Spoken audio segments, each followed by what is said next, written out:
Olá, bom dia, então, a todas as pessoas que participam. Nós vamos iniciar agora a sessão 1 de apresentações de trabalho do quarto colóquio, Acervos Privados e Pessoais. Então, nós temos vários trabalhos que serão apresentados nessa manhã. A sessão está sendo gravada para posteriormente ser divulgada no YouTube. Tá?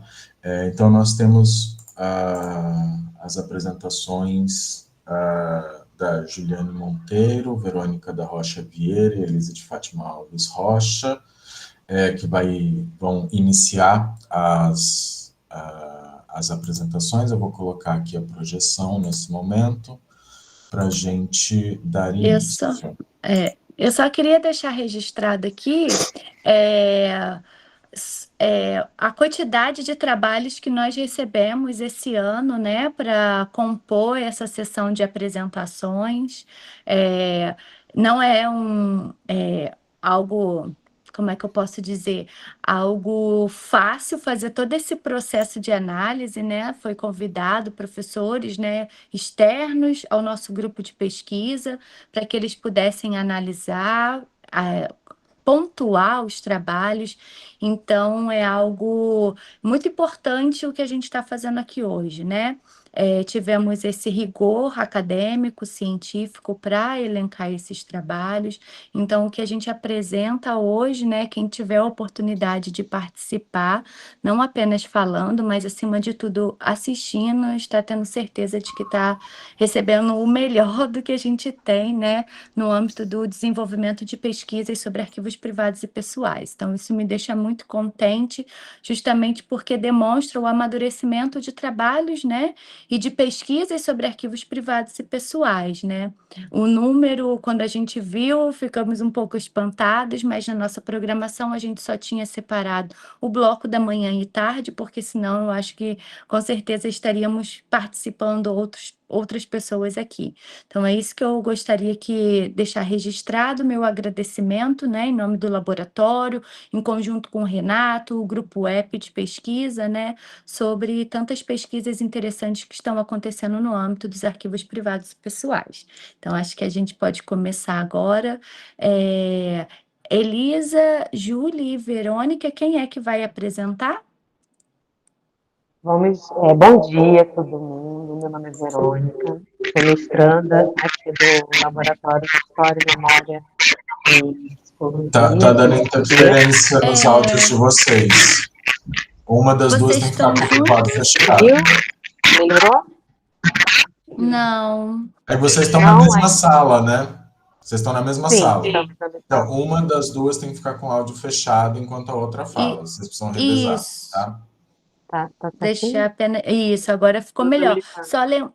Só lembrando, né, as apresentações, elas vão ter um tempo de 15 minutos e a gente vai avisando aqui, controlando. Eu posso levantar a mão quando tiver nos minutos finais. Tá legal. E agora tá melhor? Sim. Ai, que bom. Cada uma de nós vai apresentar uma parte do trabalho. Então, eu vou iniciar com o primeiro slide, né?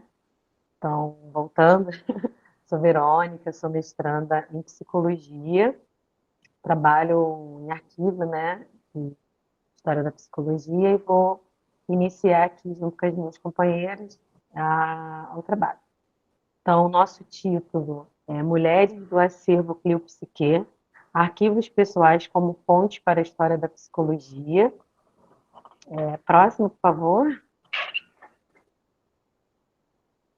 Aqui temos as nossas mulheres do Clio. A primeira, a gente tem aqui a Isabel, na ordem das fotos, a gente tem a Isabel Adrados, a gente tem a Alice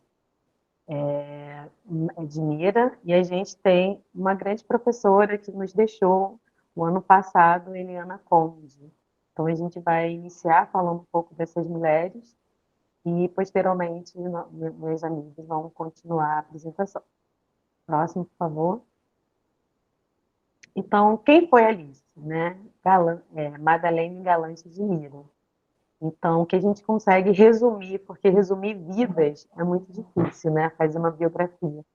Então, em 15 minutos fica difícil mais ainda. Então, vou tentar trazer um pouco, se quem tiver, quem foi a Alice. A Alice é uma psicóloga, ela é enfermeira, em formação inicial, mãe, avó, uruguaia e residente no Brasil desde 1945. Qual é a sua importância para a história da psicologia? Destacou-se nas pesquisas, na validação, aplicação e no treinamento do psicodiagnóstico messinético, que é o PMK, influenciando estudos tanto no Brasil quanto fora do Brasil. Realizou notórios trabalhos como psicóloga, adjunta de chefe de seção do PMK no ISOP, né, que é o Instituto de Seleção e Orientação Profissional da FGV, que foi uma grande instituição, o ISOP, para a formação de psicólogos, né, e psicólogas. Então, o ISOP é uma instituição muito importante para a profissionalização e institucionalização da psicologia no Brasil. Colaborou com o avanço científico, né, da profissão da psicologia, e ela é conhecida por ser a esposa do Emílio Miri Lopes, que é outra personalidade também aqui da psicologia no Brasil, e ela estava ali do lado dele, trabalhando no PMK. Ela é responsável, e aí graças a Alice, né, que a Alice, ela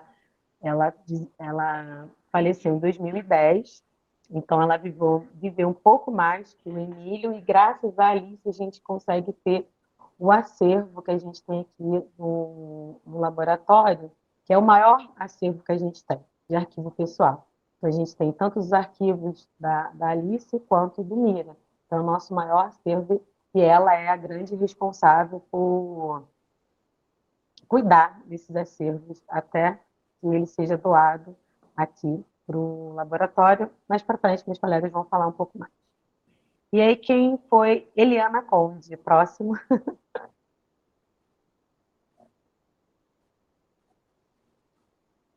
Eliana Conde. Então, quando a gente olha assim, a Eliana, ela é o grande nome de estudos Foucaultianos aqui no Brasil. A gente tem aqui um pouco da trajetória dela, vou falar bem rapidamente. É a doutora em psicologia, mestre em saúde coletiva, psicóloga da Universidade Federal, professora aqui da casa da UERJ desde 89, fez graduação, pós, e aí sua atuação ela é marcada pela história da psicologia, análise institucional. Ela é um grande nome da análise institucional aqui no Brasil. E ela é uma cofundadora aqui do Laboratório de História e Memória Clipsky. Então, quando a gente pensa em análise institucional, quando a gente pensa em estudos Foucaultianos, a gente também está falando de Eliana Conte. Então, esse é um grande nome, uma grande honra poder trazer um pouco da Eliana aqui. E o acervo foi doado no passado, e a gente tem a biblioteca dela aqui, que vai ser catalogada, tudo certo, e é um dos acervos. Próximo. Outro. E aí, a gente tem a Isabel Adrades Luiz, que também é um grande nome da psicologia, contemporânea à Alice, também trabalhou no ISOP, e o grande estudo da Isabel Adrades é o teste de Rorschach. Então, ela é psicoterapeuta, nascida na Espanha, naturalizada brasileira, destacou-se no processo de institucionalização e consolidação da psicologia enquanto profissão no Brasil, principalmente no Rio de Janeiro. É conhecido pelo estudo do método de avaliação, conhecido como teste Rorschach, desenvolvido pelo suíço Rorschach. Em 51, integra a equipe de psicologia no Instituto de Seleção e Orientação Profissional ISOP, também onde atuou no setor de orientação infantil por 10 anos.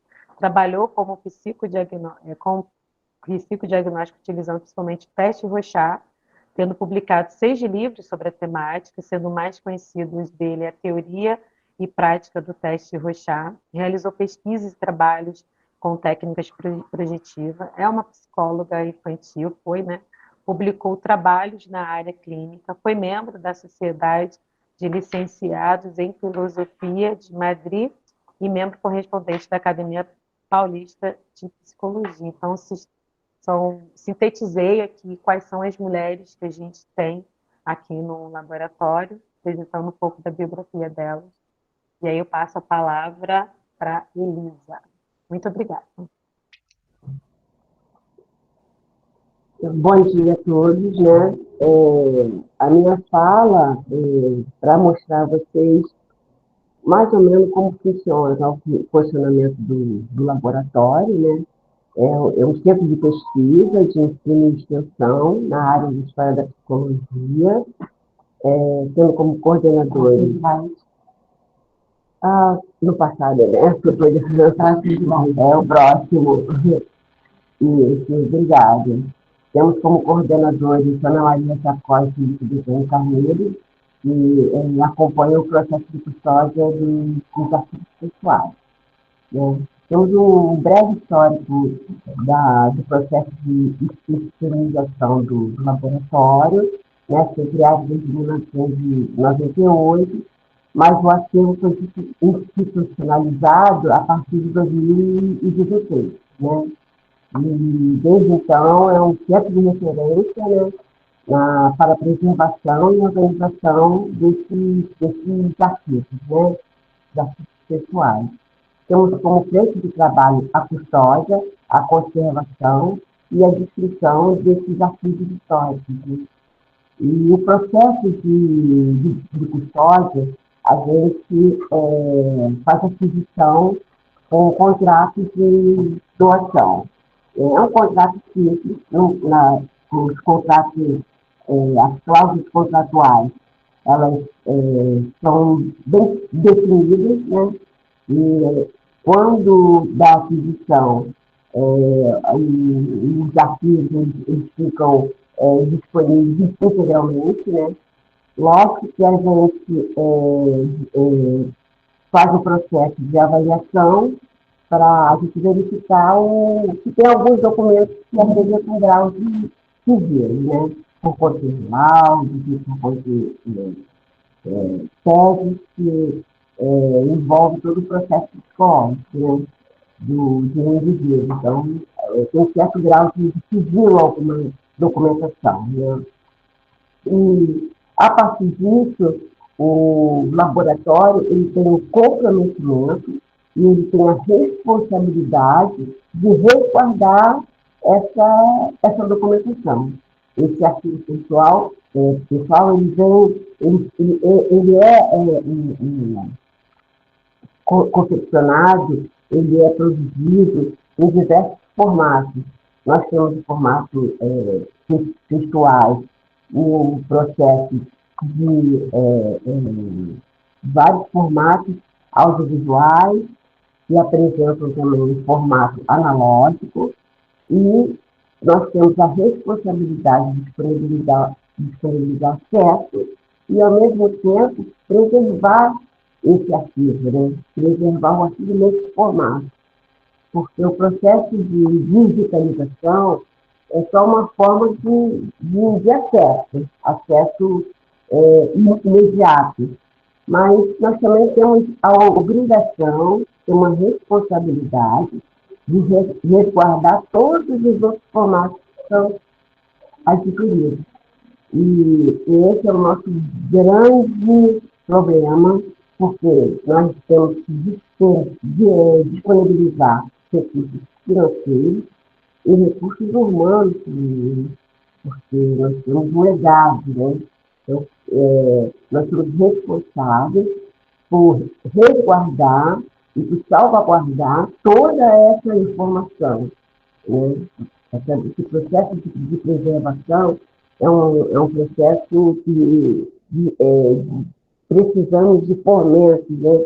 Fomento para que toda essa parte técnica envolvendo arquivologia seja aplicada. Né? E quando a gente recebe esse arquivo, nem sempre ele vem com determinações nem sempre ele vem com aplicações arquivísticas, né? Então, a gente tem que desenvolver o processo de higienização, a gente tem que fazer o processo de catalogação, a gente tem que observar quais são os conjuntos documentais que fazem parte desse arquivo pessoal, né? E depois de todo esse procedimento arquivístico, nós temos a obrigação de digitalizar através da organização multimeios. Para isso, a gente usa a norma técnica NOBRAD, porque com a pesquisa que nós fizemos em outras instituições arquivísticas, nós vimos que está sendo desenvolvido essa organização multimeio. Então, a gente tem que, através da nossa observação, a gente tem que desenvolver as séries, a gente tem também que ver os dossiês e os itens documentais que fazem parte desses arquivos pessoais, que não vêm nessa composição. Então, esse é o nosso trabalho arquivístico. Eu vou passar agora para a nossa amiga Júlia, para ela poder... ela não vai detalhar, ela vai especificar como que a gente finaliza, né, o nosso processo de finalização, de compreensão dessas séries, dessas subséries. Então, bem rápido, informação bem rápida, para vocês poderem ficarem mais esclarecidos, né, o trabalho que está sendo desenvolvido aqui no laboratório. Olá, tudo bem? Eu vou falar um pouco sobre esse processo, né? Que a gente aqui... a gente tá focando nessa parte dos acervos de mulheres, mas eu queria deixar um pouquinho claro também que a gente não tem só esses acervos, nós temos outros acervos também. O objetivo aqui do laboratório, quando foi criado, quando foi pensado, e o que a gente tem como premissa, assim, no geral, é a preservação da história, da memória, da psicologia no Brasil, né? Então, nós temos outros acervos, nós temos acervos de inúmeros psicólogos que são figuras, assim, que foram grandiosas, assim, para a contribuição da história e da memória da psicologia, porque se você não mantém, né, a gente sabe que essa questão de estudar os acervos e de tratar os acervos e arquivos e etc., e documentações, é para a gente manter a nossa memória de alguma forma viva e para que ela possa reverberar para sempre, assim, né? Pelo menos esse é o nosso objetivo e é o que a gente tem como caminho aí. Só para deixar claro que não trabalhamos só com acervos, né, de mulheres, apesar do nosso foco agora ter sido essa parte. E eu vou falar um pouco sobre essa questão, né? Porque o nosso objetivo é relatar a experiência da organização e o tratamento técnico desses arquivos. Então, como a Elisa falou, a gente usa a NOBRAD, a IASDG, e essa aplicação dessa metodologia da descrição, ela é em multinível, né? Então, como a Elisa falou, às vezes os acervos eles chegam, tem muito acervo que vem muito bem organizado assim, não vem com questões de muita sujidade, coisas do tipo, mas tem acervos que são muito antigos, né? E muitas das vezes eles ficam de uma forma que você precisa fazer todo aquele processo,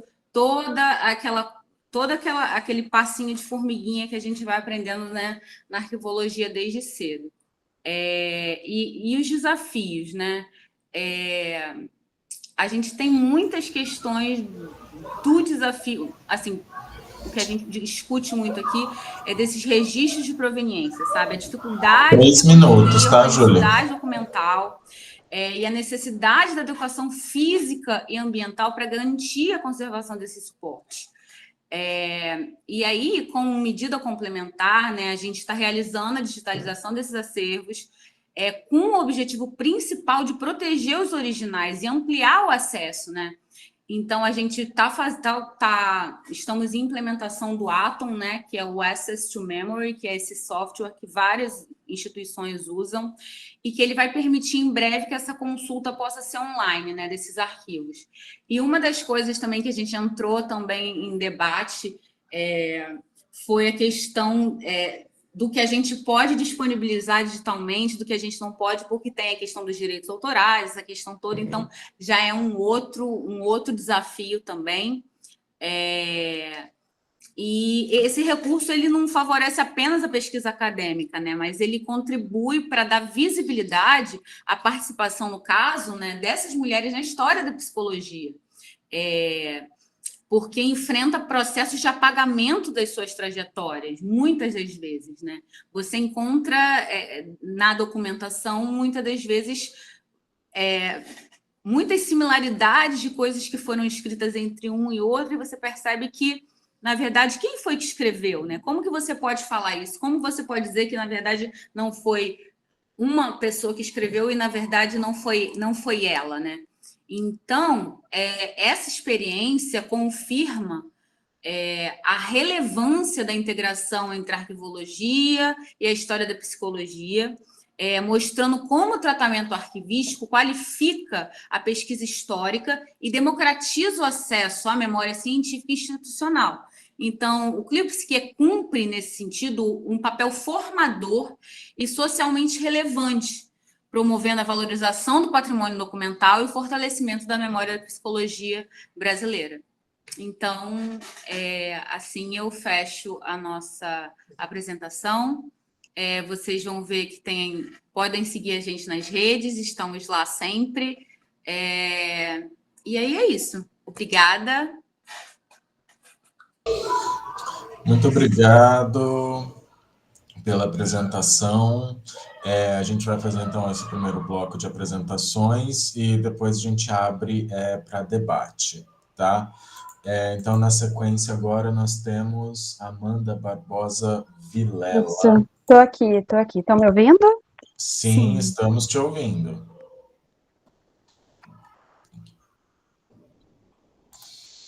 Pode começar, Amanda. Bom, então, o título do nosso trabalho é Arquivos Pessoais em Bibliotecas, organizando o acervo Bela Joseph. Vai ser apresentado por mim, Amanda, eu sou bibliotecária da UFRJ, trabalho na Faculdade de Letras, junto com a Cila Borges e o Lucas Silva Alves. Eu também tenho a formação de arquivologia, e por isso que eu estou fazendo o tratamento desse acervo. Quem foi Bela Joseph? Bela Joseph foi uma carioca, nasceu em 1926, morreu em 2010. Ela foi professora emérita da UFRJ e foi pioneira no ensino de literatura hispano-americana nas universidades brasileiras também, né? E foi considerada uma das principais críticas do gênero do país. É um relato de experiência profissional. Pode passar, por favor. É um relato de experiência profissional. A gente vai comentar sobre a organização da parte do arquivo pessoal da professora, Bela Joseph. Foi uma coleção, né, bibliográfica e arquivística recebida em 2012 pela Biblioteca José de Alencar. E algumas características específicas dessa coleção são na sua maioria, obras de literatura hispano-americana, de autores de vários países, muitos têm dedicatórias manuscritas, e a parte arquivística tem os documentos pessoais. Um breve histórico da professora: ela começou como professora da Rede Estadual de Ensino, no Rio de Janeiro, também foi envolvida com a questão do teatro, criou grupos teatrais, foi pesquisadora, crítica literária, como eu disse. Ela ingressou por concurso na Cátedra de Literatura Hispano-Americana em 57 e ela sucedeu Manuel Bandeira. Ela lecionou por 65 anos na UFRJ e foi pioneira no ensino de literatura hispano-americana, mas ela se dedicava mais às obras de Jorge Luiz Borges. Ela publicou diversos livros, antologias, artigos, ensaios, críticas literárias em muitos jornais, revistas, e recebeu muitos prêmios no Brasil e no exterior. Pode passar, por favor. Aí estão alguns livros, né, dela que são bem conhecidos da área. A Antologia General da Literatura Brasileira, que também foi publicado em espanhol. O Jogo Mágico, Romance Hispano-Americano e A Máscara e o Enigma. Pode passar. Sobre o acervo bibliográfico, ele é composto aproximadamente de 5.000 volumes, entre livros e periódicos. Tem alguns assuntos relacionados à literatura brasileira, de outros países, especificamente ao tema dela de interesse, que é a hispano-americana, e a maioria já está disponível para consulta local. A gente tem uma sala específica, pode passar, por favor, onde se encontram essas obras, né? E aí não é um acervo aberto, é necessário que seja feito um agendamento para consulta dessas obras, e parte delas ainda estão em processamento técnico. Pode passar, por favor. Já o acervo arquivístico, ele demorou um pouco para ser tratado, ele só começou a ser organizado em março de 2024, porque a gente não tem arquivista, né, dentro das bibliotecas, é uma questão também, mas apesar de receber esse tipo de acervo, né, e até junho desse ano foram identificados os seguintes documentos: relatos de pesquisa, estudos teóricos, artigos de revistas e jornais, muitas correspondências com intelectuais brasileiros e estrangeiros, manuscritos, fotografias, certificados, convites, materiais audiovisuais e também muita documentação relativa à vida profissional dela, né, documentação administrativa. Pode passar, por favor. Em relação ao contexto de conservação desses documentos, eles estavam acondicionados de maneira inapropriada, estavam dentro de caixas de papelão, sem nenhuma identificação, organização, dentro de pastas, de sacolas plásticas. Então, para começar a entender esse acervo, a gente precisou tirar os documentos dessa condição, né? Então, os documentos foram tirados das caixas, das sacolas, e foram mensurados, e aproximadamente são 11,7 metros lineares de documentos. E aí, em abril de 2025, a gente iniciou o processo de organização para que a gente pudesse identificar, futuramente higienizar e descrever esses documentos. Pode passar, por favor. E é só para vocês entenderem, né, como que estava essa documentação em caixas, depois passamos para as estantes, retiramos das sacolas. Pode passar, por favor. E aí a gente conseguiu já identificar, primeiramente, né, uma primeira identificação. Já conseguimos tirar um pouco desses documentos dessa condição e separar eles pelos tipos documentais, colocar nas caixas, e ainda falta uma parte para ser processada. Esse foi o passo a passo, né, do que aconteceu com a documentação. Pode passar, por favor. E aí eu trouxe alguns desafios, né, do presente, que a gente tem encontrado nessa organização, que é como ele apresenta diversos tipos documentais. A análise precisa ser feita né, para cada documento, e identificar também os contextos de produção, porque eles estavam sem organização nenhuma, então a gente está reconstruindo esse contexto. É um fundo que veio fragmentado, então é uma amostra, não tem todos os documentos da vida pessoal da Bela Joseph, é mais a parte profissional dela mesmo. Em geral, eles estão em bom estado.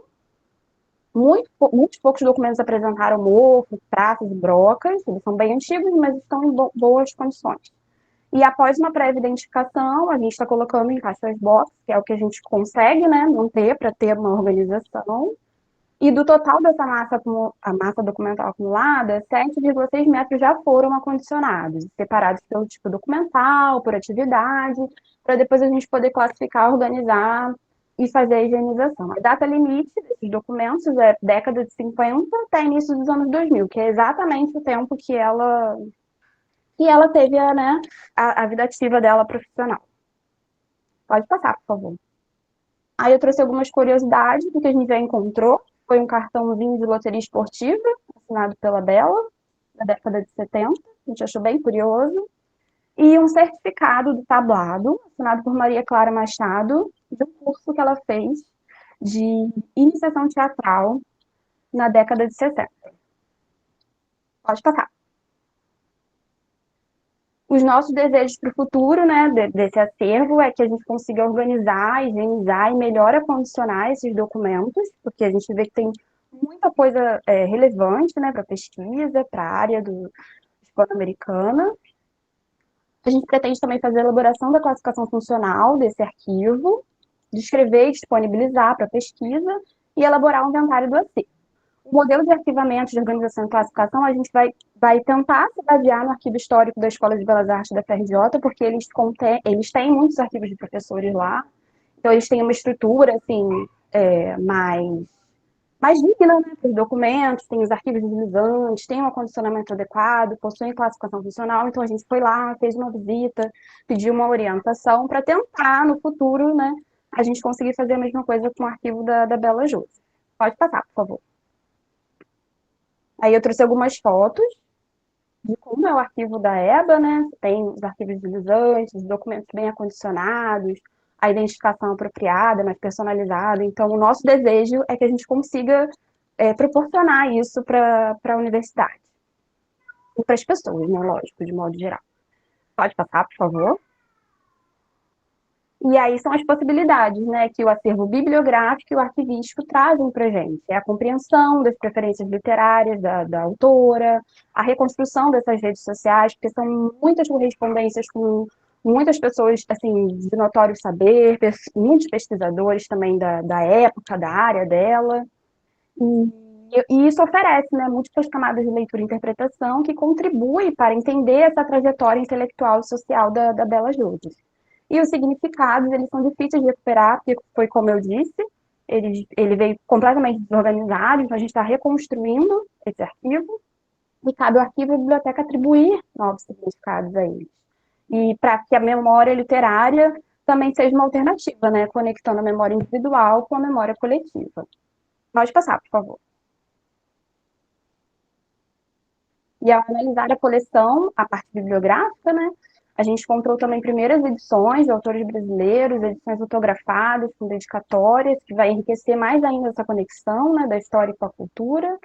E a Biblioteca de José de Alencar tem o papel de repensar a forma de valorizar o acervo doado, e para isso é fundamental que interprete e transforme esses objetos, os livros, os documentos em elementos que possam servir à sociedade, que é o que vai promover as conexões e os significados mais amplos. E aí o acervo, tanto bibliográfico como arquivístico, ele vai passar a ser uma fonte de informação e de memória coletiva, e vai contribuir para esse fortalecimento de identidade e do entendimento social. Pode passar, por favor. Bom, é isso. Obrigada. Espero que eu não tenha falado muito rápido, que eu tenha feito uma apresentação que as pessoas consigam entender a situação que a gente está nesse momento. E é isso. Obrigada. Obrigada a você, Amanda. Foi ótimo, viu? Dentro do tempo, sobrou até ainda uns minutinhos. Obrigada. O próximo. Oi, bom dia. Eu vou projetar o slide, tá bom? Certo.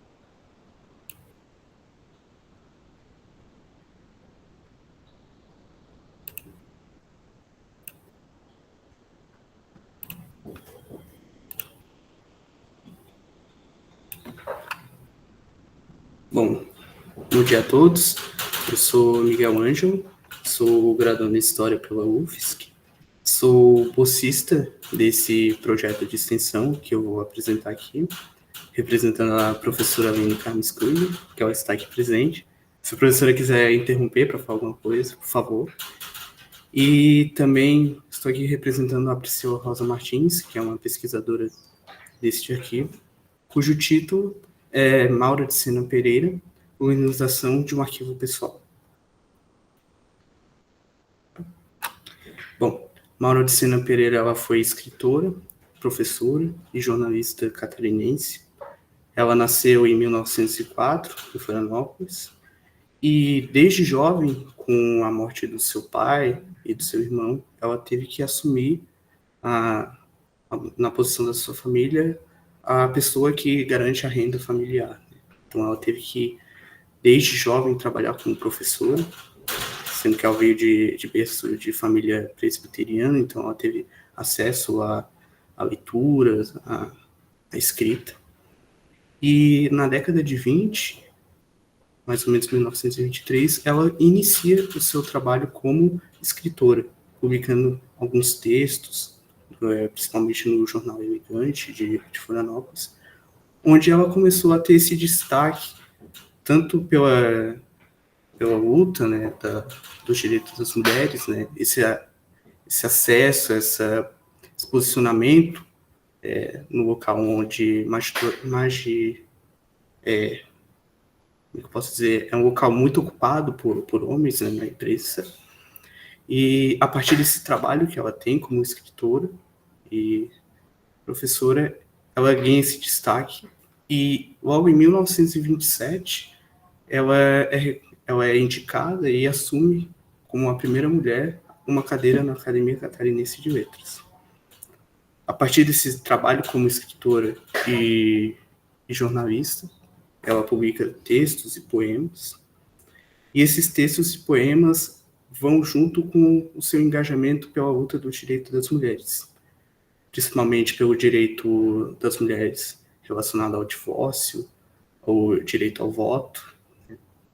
O divórcio tem um significado especial, porque o seu primeiro casamento foi conturbado, né, na década de 30, onde ela foi obrigada, por se dizer assim, a se mudar de Florianópolis para o Rio Grande do Sul, e posteriormente, depois do divórcio, ela vai para o Rio de Janeiro, onde ela continua seu trabalho como jornalista e escritora, principalmente em alguns jornais como Gazeta de Notícias, etc.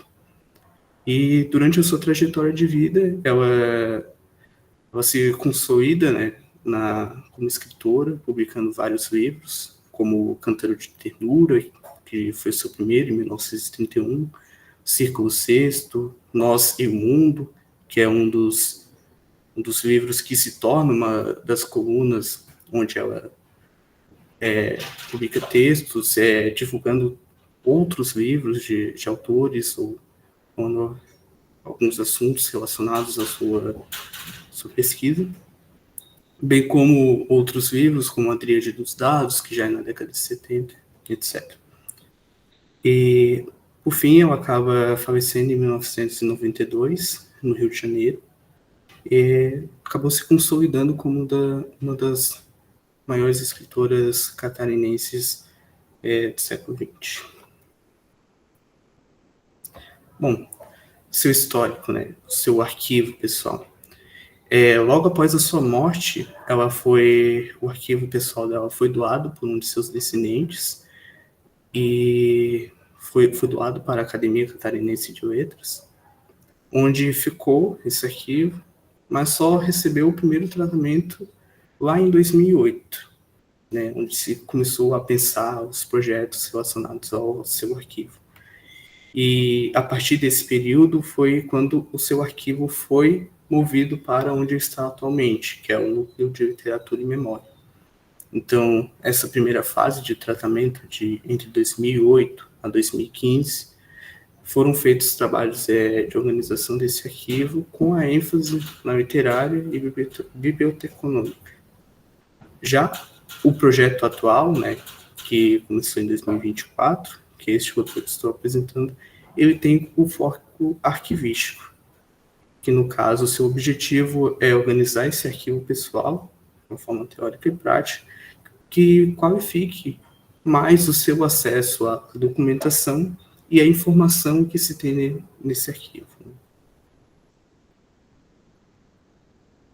Bom, a organização, a metodologia que a gente pensou para esse projeto, parte da perspectiva que a organização do arquivo pessoal compreende tanto atividades de diagnóstico, classificação, descrição, conservação, armazenamento e difusão. Porém, como já teve o primeiro tratamento, né, em 2008 a 2015, dá para ver essa foto aqui, né, está organizado já em pastas, né, já tem o número de identificação. O projeto, por agora, ele pensa mais na sua classificação e descrição, e pensar essa classificação e descrição para que se amplie o acesso a esses documentos e a informação desses documentos, né? Então, os procedimentos metodológicos que a gente utiliza nesse projeto, parte do Centro de Pesquisa e Documentação, o CIPEDOC, Manual de Organização de Arquivos Pessoais, da Fiocruz, e também no Inventário de Sigilo Emergente. Como resultados desse primeiro semestre de 2025, né, para além de outros trabalhos já feitos, na parte prática, foram identificados e descritos 99 documentos pertencentes à caixa 001 a 250. Casos são em torno de... As caixas vão até 2.700 e alguma coisa. Então tem bastante coisa ainda, né, para ser feito, mas já está atualizado. Tem que atualizar, no caso, essa descrição que já se ampliou. E também foram transcritos 24 documentos, sendo esses algumas cartas, cartões postais que foram enviados para a Maura, ou ela escreveu para algumas pessoas. E essas informações que estão sendo identificadas, elas estão sendo registradas em tabela, referentes à descrição do documento, anotações que tem nele, gênero, espécie, tipo documental e as suas medidas físicas. Para além disso, né, também foram inclusos o arquivo pessoal no Guia de Arquivos Pessoais de Mulheres em Santa Catarina. No caso, se alguém quiser ter o acesso a esse guia, é só procurar no Instituto de Estudo de Gênero. Pode conseguir o acesso online, ou apenas digitar Guia de Arquivos Pessoais de Mulheres em Santa Catarina, que consegue o acesso a essas informações, né? Continuando, todo esse trabalho feito de identificação, a partir dele pretende-se elaborar um inventário para a pesquisa. Como é um trabalho extenso, né, são vários documentos, é um trabalho para ser feito no futuro, mas que se tem esse objetivo e que se espera alcançar esse objetivo. O arquivo pessoal também já foi utilizado em disciplinas de arquivologia. Se eu não me engano, no semestre passado, teve pesquisadoras que vieram e fizeram um folder de identificação do arquivo. Se eu não me engano, foi na disciplina de descrição, classificação, não me recordo. Mas que vieram, consultaram o arquivo e fizeram esse trabalho. E isso acaba contribuindo, né, para a maior difusão da memória do Mauro de Sena, principalmente nesses trabalhos de pesquisa e também nos trabalhos de divulgação em eventos, né, como este, o evento que teve meses atrás aqui, o Arquivos da Deriva, teve a apresentação do arquivo, Mauro de Sena, e também já fazendo uma divulgação, né, no grupo de pesquisa Arquivos Pessoais e Patrimônio Documental da UFSC, semana que vem, se não me engano, ou na próxima semana, não me recordo. A discussão do texto vai ser a tese da Priscila, que é sobre o arquivo pessoal de Mauro de Sena. Então, esses foram os resultados que a gente conseguiu alcançar durante esse período. Bom, partindo para as considerações finais, a partir desse arquivo pessoal, e desse projeto, a gente consegue compreender que os arquivos pessoais, eles revelam o cotidiano das pessoas, principalmente de seus produtores, né, que, no caso, não é só a Maura de Sena, é também o seu segundo marido, o Almeida Cusão, e seus familiares e outras personalidades que aparecem durante o seu arquivo, no seu arquivo, nas escritas, né, nas menções que são feitas, nos recortes de jornais ou notícias que ela fez e publicou. E também revela a cultura do período que ela viveu, principalmente no caráter literário, né, nas trocas de informações de cartas, nas leituras críticas que são feitas, né, dos textos deste período. A organização desse arquivo, né, a partir da arquivística, ela pode promover a memória, a identidade e a pesquisa desse arquivo, como já se vem provando, né? E, por fim, o projeto pode contribuir para a arquivologia, né? Para o pensamento na organização do arquivo, para os estudos literários e também para a área de história, né? No caso que é a minha área, que eu trabalho, né? Então, era isso que eu tinha para apresentar hoje para vocês. Eu não sei se a professora quer contribuir com alguma informação. Oi, Miguel, obrigada. Acho que para a apresentação foi ótimo, muito esclarecedor. A gente fica aqui para o debate, né? Se depois alguém tiver perguntas, questionamentos a respeito do trabalho, aí eu contribuo aqui com o Miguel. Obrigada. Aqui estão os e-mails, né, para quem quiser entrar em contato. E é isso. Muito obrigado. Obrigada, Miguel, Aline, Priscila. É sempre bom ouvir vocês, né? Que estão também junto com a Clio também, sempre participando aqui. Então, e o rigor do tempo, né? A gente está super conseguindo atender. Agora a gente tem o próximo trabalho, que é da Ana Cristina, né? Então, fique à vontade, Ana. O seu microfone está desligado. Sempre. Bom dia, dá para ouvir bem que eu estou sem fone? Sim, tá ótimo. Primeiro, eu queria agradecer a organização do evento, pelo aceite do trabalho e pela oportunidade de dividir um pouquinho essa experiência que já vem se estendendo, pelo menos há quase 2 anos. Ano passado, eu apresentei no evento um pouco o panorama do arquivo como um todo, e hoje eu vou trazer um pouquinho das observações do ponto da etnografia do arquivo em si, né? Da leitura e das observações que a gente está conseguindo perceber a partir do tratamento desse arquivo. Pode passar, por favor. A professora Edna Luiza de Mello Taveira, ela integrou as primeiras gerações de antropólogos na região centro-oeste do Brasil. Ela teve uma atuação de grande destaque e muito profunda, um trabalho muito profundo de antropologia, de etnologia, principalmente, que era o grande trabalho dela, com o povo Carajá, onde ela trabalhou a cultura material do povo Carajá, principalmente a cestaria.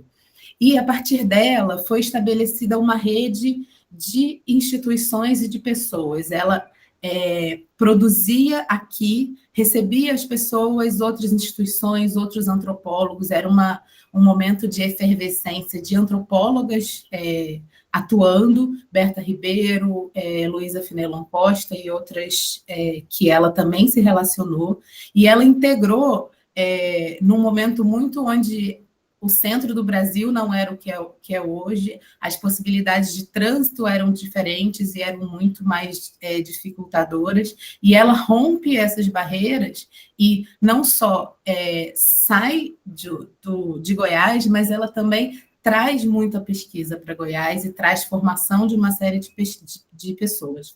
E, ao mesmo tempo, ela, desde muito nova, também mergulha no campo da museologia. Então, todo o arquivo dela e toda a sua atuação profissional vem marcada pelo seu lado antropóloga e por uma grande pesquisa e uma grande participação também no campo da museologia. A partir do momento que ela passa a ingressar a equipe que construiu o Museu Antropológico da Universidade Federal de Goiás, no final dos anos 60, e assumiu a gestão do museu por quase 20 anos. Então, ela também tem uma atuação em 2 campos, em 2 áreas de conhecimento, que ela entrelaça de uma forma muito interessante, que isso está muito presente na vida e no arquivo dela. Pode passar, por favor. Em relação à pesquisa como um todo, simbolicamente, ela corre pelo mesmo caminho da relação entre diferentes áreas de conhecimento. Ela está sendo realizada no Museu Antropológico com um arquivo pessoal tratado. A gente não tem um arquivo no museu, então ele ainda é tratado como acervo documental do museu. Então, ele está numa instituição museológica, mas a pesquisa em si está sendo realizada como meu doutorado na antropologia social. Então, um grande desafio desse trabalho também é fazer essas relações. E, ao mesmo tempo, o meu sonho é que o museu passe a ter um arquivo. Então, eu tento, na medida do possível, criar o diálogo entre os instrumentos desses 3 campos no desenvolvimento desse trabalho. Que a ideia é que ele marque a reformulação desse sistema todo de documentação e de tratamento de acervos documentais no museu. Pode passar. O acervo. O acervo, a gente tem um conjunto de documentos que tem como marcos cronológicos 1972 e 2017. Eu coloquei esses marcos como marcos de constituição do arquivo em si. Tem alguns documentos mais antigos, mas são referências bibliográficas e alguns textos de referência que são anteriores a esse período, mas a constituição do arquivo em si está nesse marco, que é o início da vida profissional dela até os últimos escritos e as últimas reflexões do ano de falecimento dela, que foi em 2017, que ela ainda estava produzindo. Pode passar. Em relação à trajetória do acervo, ele tem 2 marcos, 2014 e 2021. Pode passar. 2014, houve uma doação feita por ela mesma para o Museu Antropológico de um conjunto grande de documentos, fotografias, slides, negativos, textos, cadernos de campo, fitas cassete, projetos e alguns registros etnográficos. O que a gente observa, que depois eu vou mostrar um pouquinho mais, é que essa doação foi planejada por ela, foi organizada por ela. Já em 2021, pode passar, a gente tem uma doação pós-morte, que foi feita pela família. Então, a gente não observa nenhum tipo de organização desse material, e são também fotografias, textos, projetos, alguns registros etnográficos e alguma parte de documentação administrativa ligada ao museu. O que eu consegui levantar é que a família entrou em contato com uma ex-aluna da professora que fez, na verdade, ela não fez uma organização, ela fez um ajuntamento do que ficou na residência após a morte, do que poderia ser de interesse ou não, mas, na verdade, foi realmente um ajuntamento do que ainda tinha de documentos na residência. Pode passar. Em relação ao quantitativo dos documentos, a gente tem, e tipologias também, a gente tem 3.291 documentos iconográficos, 603 textuais, 82 sonoros, 9 cartográficos e 4 visuais. Esse número muito superior de documentos iconográficos, ele mostra 2 coisas. A professora Edna era uma grande fotógrafa. Ela se dedicava à fotografia. Então, basicamente, a maior parte desse arquivo acaba sendo de fotografias, de acervo fotográfico, tanto impressos quanto ainda em negativos ou em slides. Ao mesmo tempo, os documentos iconográficos tinham um fundamento na pesquisa dela no campo da antropologia. Eu vou mostrar isso um pouquinho. Então, isso explica o quantitativo tão superior aos demais documentos. Pode passar.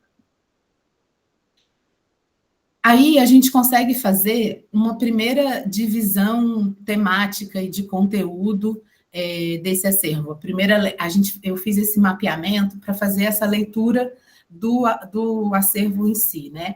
Então, a gente tem em cada tipologia mais ou menos o que compunha esse grupo.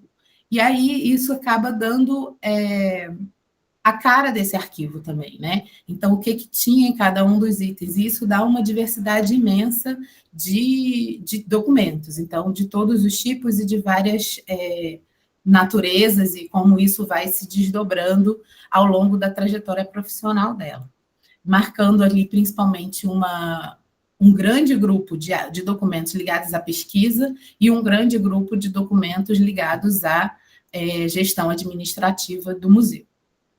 E também alguns relacionados à docência, porque ela era professora da Faculdade de Ciências Sociais aqui da UFG. Pode passar. Então, uma primeira observação, uma leitura que a gente faz da etnografia desse arquivo é que a doação de 2014 e também alguns documentos que vieram depois mostram que esse arquivo foi, por muito tempo, revisitado por ela. Como a gente percebe isso?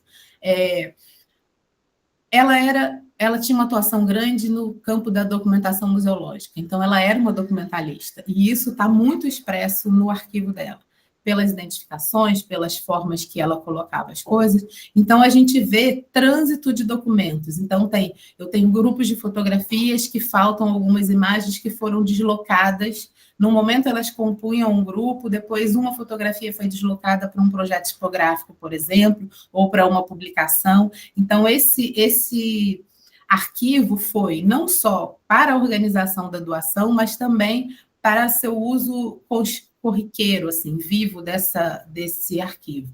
E aí a gente tem uma outra percepção que demonstra esse revisitar desse arquivo, que é a diferença das etiquetas de identificação de algumas pastas e de alguns documentos. E a gente percebe isso porque a professora Edna teve um problema de visão muito grande, e ela foi perdendo a visão. E a gente percebe a diferença nas letras de etiquetas de identificação do mesmo documento, ou seja, a mesma pasta de documentos, por exemplo, ela foi manuseada e foi identificada 2 vezes na vida dela. E nas etiquetas amarelas, a gente vê a letra dela ainda bem íntegra ou de uma forma, e nas etiquetas brancas posteriores, a gente vê a letra já sofrendo a ausência da visão. Então, é um indicativo de que as pastas foram revistas e reidentificadas em diferentes momentos. Pode passar. Por outro lado, a gente observa também a organização para a doação. Então, ela revisitou, foi um projeto dela, ela mesma aposentada, não deixou de ser uma grande pesquisadora. Então, ela revisitou esses documentos e organizou os grupos, os conjuntos, fez as identificações. Então, a gente vê aqui grandes conjuntos, as pastas com identificação, as caixas que ela produziu dos slides, as fitas cassete no meio, as fotografias. Então, o mínimo de informação ela deixou e agrupou coisas que possivelmente poderiam estar separadas também, dando esse pontapé para o tratamento do acervo. Pode passar. Aqui foi um grande mapeamento que a gente faz de temas e de possibilidades. O arquivo dela era um arquivo de antropóloga, e os arquivos de antropólogos são muito ricos para estudar a própria memória do pesquisador, a memória do campo, a memória da pesquisa, a memória de objetos. É um campo muito profícuo de pesquisa. E com uma leitura do acervo dela, a gente consegue ver uma possibilidade de pesquisas no campo da museologia, da antropologia e da educação. Pode passar, eu vou dar uma corridinha por causa do tempo. E aí, uma das coisas que a gente consegue reconstruir a partir da leitura do arquivo dela é a estrutura dela como pesquisadora e como antropóloga. E eu vou pegar como caso a etnografia da Cesta do Trançado Carajá, que foi o grande projeto de vida dela. Pode passar. Aí é ela fazendo uma fotografia de cestaria na aldeia Santa Isabel do Morro, na Ilha do Bananal. Então, a gente consegue, no arquivo, reunir e identificar as principais ferramentas etnográficas dela, que são fotografias, desenhos, fichas de análise, desenhos mais técnicos e desenhos de outras naturezas. Pode passar. Também como ferramentas tem gravações e entrevistas, cadernos de campo, anotações diversas e anotações de gabinete que são muito ligadas à sistematização das informações. Então, na era pré-computador e pré-Excel, a gente tem planilhas feitas à mão, em papel A3, que dão essa relação do trabalho dela, que era feito nessa relação. Ela tinha 2 campos, os museus, os acervos museológicos, o trabalho de campo nas aldeias indígenas e o trabalho de gabinete. Então, esses instrumentos de sistematização, ela reunia esses 3 campos de trabalho. Pode passar. Como eu falei, como fotógrafa, grande fotógrafa e amante da imagem, ela mergulhou na antropologia visual e da técnica. Então, a gente tem uma série de fotografias que são quase uma animação, uma tentativa de captação do movimento em si.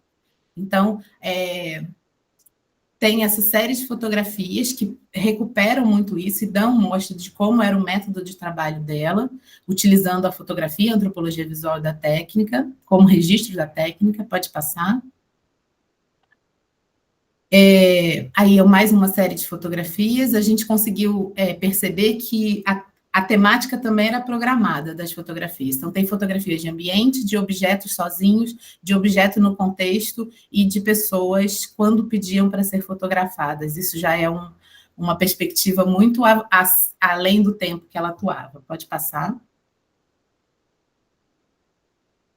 A gente também conseguiu perceber na leitura do arquivo que ela utilizava a imagem como linguagem, como interlocução no trabalho dela de pesquisadora, e aí a imagem, seja a imagem que ela tirava no museu, levava para a aldeia nas conversas, apresentava essas imagens, e a partir das imagens é que ela iniciava a conversa com os informantes, com os interlocutores indígenas.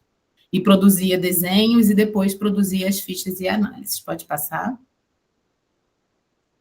Aqui, a gente consegue também, na leitura do acervo, eu já estou finalizando, fazer essa leitura do método de pesquisa como um todo. Então, da onde que ela partia, então eu fiz esse esquema que a gente consegue, só pela leitura do arquivo e pelo trabalho com os documentos, traçar o caminho que ela fazia na pesquisa antropológica dela. Pode passar. Então, é isso, um pouquinho do trabalho. O tempo é corrido, é muito material, muita coisa, mas eu agradeço e qualquer coisa a gente pode conversar sobre. É um trabalho mesmo de dificuldade conseguir concentrar tanta informação, né, em apenas 15 minutos. Eu me sinto até mal por conta disso. Mas para deixar a gente com sabor, né, um gostinho de quero mais, para poder continuar acompanhando esses trabalhos de pesquisa que vocês têm realizado. Bom, agora a gente tem um debate, né, com esse primeiro bloco organizado, né, programado no nosso apresentação, no nosso programa. E eu fiquei muito feliz e particularmente, né, acho que todo mundo sabe, me toca quando eu vejo tantos trabalhos sobre arquivos pessoais de mulheres sendo colocados aqui, né, e como que a gente tem oportunidade de, nesses encontros, conhecer eles que estão espalhados, né, em tantos locais e instituições de diferentes categorias. E eu acho que esse é um ponto muito bacana da gente falar, dessa grande dispersão, e isso tem muito a ver também com o que o professor Renato falou na conferência ontem, né? Da grande dispersão dos arquivos pessoais, privados, né? No âmbito das nossas instituições, né? Como que essa institucionalização passa, inclusive, por entender as próprias instituições, né? Seus perfis, necessidades, enfim.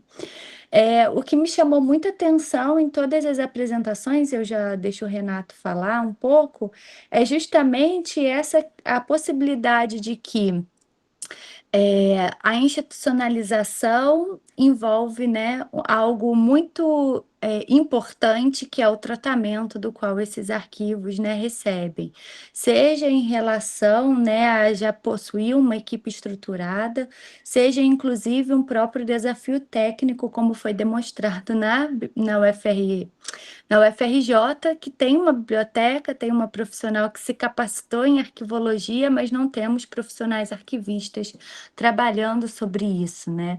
Enquanto que muitos desses arquivos, como a Ana Cristina também colocou, são organizados pelos seus próprios produtores, pelos seus familiares. Então, de que forma, né, o nosso conhecimento técnico no âmbito desses arquivos também é algo muito importante de ser levado em conta.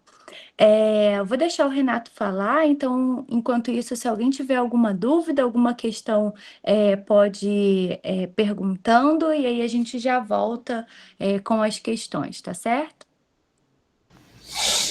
Parabéns a todo mundo que fez as apresentações nesse primeiro bloco, né? Foram temáticas bastante próximas que demonstram para a gente, né, indicam para a gente essa preocupação que a gente tem visto, né, tanto de pesquisadores, evidentemente, como as apresentadoras de hoje, e as instituições também demonstrando essa preocupação em dedicar cuidados e uma atenção especial à documentação produzidas por mulheres que têm se mostrado extremamente relevantes e uma necessidade efetiva das instituições direcionarem esforços nessa linha, né? Então, nós temos exemplos, né, foram trazidos aqui nessa manhã, né, exemplos de instituições que dedicam esses seus esforços, né, e demonstra esse papel extremamente relevante que as instituições vêm desenvolvendo. Tanto na captação desses arquivos, né, eu acho que esse é um ponto bastante importante, observando do ponto de vista institucional, né, como é que essas instituições de custódia trabalham no sentido da captação desses arquivos de mulheres. Há uma iniciativa nesse sentido, né, de direcionar realmente a esse sentido, né? Ou são fluxos mais orgânicos, né? As pessoas estão se conscientizando mais em relação à doação, à busca pela preservação, né? Acho que quem quiser comentar alguma coisa em relação a isso, né, falando do ponto de vista das instituições que vocês estão representando, né, como é que isso vem se desenvolvendo. Eu acho que a gente pode abrir também para questões Tem uma já aqui, né? que até podia colocar de uma vez uma no chat, que é para Ana Cristina, que ela quer saber há quanto tempo, né, o arquivo está sendo organizado, classificado, e se já tem um guia, né, sobre esse acervo. Então, acho que a Ana, quando for responder, ela já aproveita o gancho, né? A gente pode começar, né, pela ordem de qual foi a apresentação. Então, acho que Verônica que vai responder. Não, tudo bem. Mas qual questão? Eu não vi. Sobre a captação desses Captação, arquivos, isso. o Cliopsi Então, que tem essa iniciativa de direcionar esforços a arquivos de mulheres especificamente, ou não? É das pessoas mesmo que tem esse movimento orgânico de começarem a doar? Então, é um movimento, né? A gente recebe. Então, a gente começou recebendo o arquivo da Alice, e esse arquivo, na verdade, ele não é só da Alice, ele também é do Miriam. Posteriormente, a gente recebeu o arquivo da Isabel Adrados, e o ano passado a gente recebeu o arquivo da Eliana Conde. Então, a gente recebe, a gente tem esse movimento de receber, assim como dos outros que a gente tem aqui, Celso Pereira, que foi um professor da da casa, Jaime Grabois. Então, são movimentos pelo nome que a escola, ó, pelo nome que o laboratório tem, a gente recebe, a gente não vai atrás dos arquivos, os arquivos vêm até nós.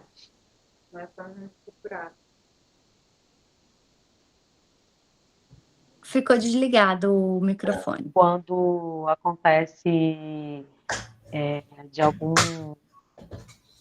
no caso, falecimento, enfim, ou mesmo de doar, né? Eles vêm até nós e aí a gente faz todo o processo de aquisição conforme a gente colocou aqui mais cedo. Tá, Obrigada. obrigado. Amanda? Amanda. Então, nós somos uma biblioteca, né? Então, o nosso foco não é receber documentação arquivística, mas acontece que, especificamente na Biblioteca José de Alencar, a gente tem algumas coleções de alguns professores que foram importantes na instituição. Temos a coleção de Celso Cunha, a coleção de obras raras, o Museu de Língua e Literatura. Algumas outras coleções acabam indo para o acervo geral, não ficam separadas, porque a gente também não tem um espaço físico para separar cada coleção. Mas o processo, a política, né, a gente também não vai atrás do acervo, o acervo vem para a gente. Da Bela Joseph foi a doação da família, a doação do acervo bibliográfico e do acervo arquivístico, e por isso o tempo, né, de demora de processamento desse material. O bibliográfico sempre vai ser feito mais rápido, porque a gente tem pessoal para isso, e o acervo arquivístico ficou nessa questão, né, de ter alguém especializado, de ter alguém com a formação para poder mexer nessa documentação, porque às vezes também o que acontece é que um bibliotecário sem a formação, sem a ideia da arquivologia, não consegue organizar esse tipo de documentação, fica uma organização mais voltada para a biblioteconomia, que não é o ideal, né? Então ele ficou ali encostadinho no canto, esperando alguém que pudesse tratar esse material. E é isso. Sim. Miguel? Oi, acho que Miguel quer responder? Não, pode falar, professora. Tem mais propriedade para isso. Não, é porque a gente... É bom, né? Quando a professora está junto. Eu vou só contextualizar. São departamentos todos diferentes que a gente tem um projeto integrado aqui. Então, tem um grupo de pesquisa, arquivos pessoais, que a gente iniciou há pouco mais de um ano. E pelos interesses, a gente encontrou professores, pesquisadores e discentes de diversas áreas, né? Então, eu sou da arquivologia, sou professora no departamento de Ciência da Informação, o Miguel é aluno da História, que é outro departamento de História, e o acervo que a gente está pesquisando, estudando, fica no curso de Letras, no Núcleo de Literatura e Memória, no departamento, então, de Letras, né? E tem os professores pesquisadores envolvidos. Então, esse núcleo de literatura e memória são praticamente arquivos de escritores, e esses documentos, eles foram até o núcleo, né, até o grupo de estudos ali de literatura. Então, são de escritores, tem do Arrilau, escritor catarinense, tem um objeto de estudo muito famoso, conhecido, que é do Jorge Amado, que são alguns escritos inéditos dele, né, da Maura de Sena Pereira. E agora, com o grupo, a gente também tem identificado muita necessidade de ter um espaço para receber outros acervos na universidade, né? Então, tem pesquisadores, professores, outras áreas do conhecimento que têm esses arquivos pessoais e não estão tendo onde fazer a doação desse material, né? Porque a universidade não tem espaço, não tem uma instituição com capacidade, né, e equipe para receber. A gente tem uma outra universidade aqui em Santa Catarina, que é a estadual, a UDESC. A UDESC tem um centro de pesquisa e documentação, que também recebe acervos, mas ela é pequena, ela já não está mais conseguindo comportar, né, esse material que poderia ser recebido. E a gente, muitas vezes, sai da instituição, então, com esses projetos de extensão e pesquisa, para trabalhar com arquivos e acervos que estão em outros espaços, sejam eles públicos ou privados, né? E aí tem acontecido dessa forma. Mas a gente vê que tem essa busca, assim, né, de reconhecimento desse material e querer que eles fiquem, né, institucionalizados, públicos, com acesso aí à pesquisa e aos pesquisadores. Não sei, era isso, né? Tá bom. Exato. Eu estou pensando aqui por que que Miguel ainda não foi fazer arquivologia, não é? Ele vai. Ele se forma e aí a gente já tem um edital aí de retorno. Então Estou tá. respondendo por ele. Agora eu estou entendendo. Está demorando demais. Estou brincando, Miguel Ótimo. pode falar assim das tuas ambições, mas eu acho que é um bom caminho para ele, sim. Obrigada, viu? Eu acho que agora é a Ana Cristina? Isso. Bom, lá no museu tem um caminho interessante, porque o museu é um órgão marcado pelo protagonismo feminino, desde sempre. Apesar do quem esteve à frente da criação do museu e dos primeiros anos de gestão ter sido um homem, a estrutura, a alma do museu, desde o começo, foi feminina, com uma série de pesquisadoras muito atuantes, cada uma em sua área. Então, os grandes arquivos pessoais que a gente tem são ligados à pesquisa e são ligados a mulheres. Então, isso marca, assim, o da professora Edna foi o primeiro que veio de fora para dentro do museu, e foi um movimento muito natural, porque essas mulheres todas criaram uma vinculação muito profunda com o museu. Então, foi um movimento quase natural, e por a gente não ter ainda uma organização como arquivo em si, e a gente ter muita coisa para arrumar dentro de casa, dessas coleções que foram deixadas por essas pesquisadoras, desses materiais de pesquisa, do próprio acervo documental como um todo, que é relativamente extenso, a gente ainda não teve essa experiência de ir atrás de alguma coleção, por exemplo. Mas a marca do nosso acervo documental é muito feminina, naturalmente feminina, pela própria dinâmica e pelo protagonismo feminino em todos os campos do museu. Assim, o museu tem um trabalho muito grande em relação à preservação, o setor de conservação e ao setor de arqueologia, por exemplo, que foram por 40 anos e continuam sendo encabeçados por pesquisadoras mulheres. Então, é o próprio desenvolvimento natural do museu. E aí tinha uma outra pergunta, já posso responder? Sobre quanto tempo que a gente vem organizando e classificando. O projeto começou oficialmente em meados de 2023, e a gente vem, desde então, trabalhando em algumas frentes. Nós somos muito poucos. Era uma bolsista de iniciação científica, que nos deixou no começo desse ano, porque o financiamento acabou, infelizmente, e mais uma auxiliar. Então, nós três, e o volume são 4.000 documentos, então a gente vem trabalhando digitalização, classificação e documentação desse acervo. Ele já está integralmente digitalizado, o que deu processos muito difíceis, porque para a museologia, por exemplo, cada slide ele gera 3 processos de digitalização, porque o físico também inclui a capinha de plástico, né? E a gente digitalizou a imagem, da mesma forma os negativos. Então, a digitalização foi um processo hercúleo. A gente fez a digitalização das fitas cassete também, que foi um processo muito demorado, porque foram fitas gravadas basicamente ao ar livre, misturando português com língua carajá, o inaribé, e pegando o ambiente externo. Então, foi um trabalho bem demorado e bem difícil. No acervo como um todo, pegando não só a parte carajá, são acho que 87 fitas, então deu um trabalho, e a gente fez a transcrição de todas elas também. E então a gente vem desde de meados de 2023 até agora trabalhando nesse caminho. Primeiro foi a digitalização, depois, por grupos, então a gente trabalhava por tipo de documento. Então, primeiro foram os slides, depois os negativos, depois as fotografias, depois os desenhos, depois os textuais. A gente fez meio por blocos para facilitar também o processo de digitalização. Depois a gente trabalhou a classificação, e agora a gente está numa fase de estudo do arquivo, da finalização e da formatação do guia e do inventário, que vai compor a minha tese.